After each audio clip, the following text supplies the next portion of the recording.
اعوذ باللہ من الشیطان الرجیم، بسم اللہ الرحمن الرحیم۔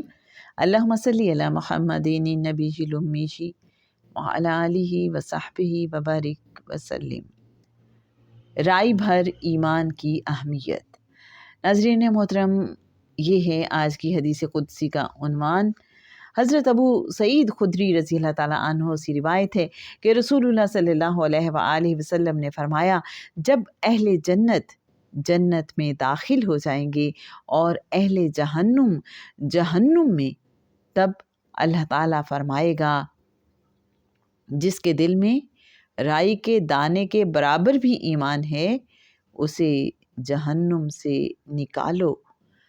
تب وہ اس حال میں نکلیں گے کہ جل کر سیاہ کوئلہ بن چکے ہوں گے۔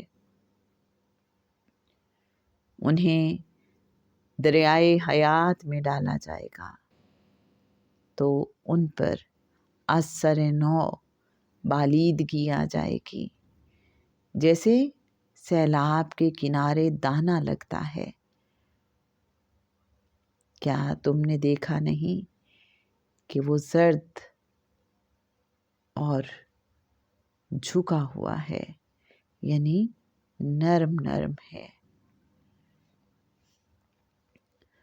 ناظرین محترم، صحیح بخاری کی یہ حدیث ہے، رائے بھر ایمان کی اہمیت۔ اللہم صلی علی محمد النبی الامی وعلی آلہ وصحبہ وبارک وسلم۔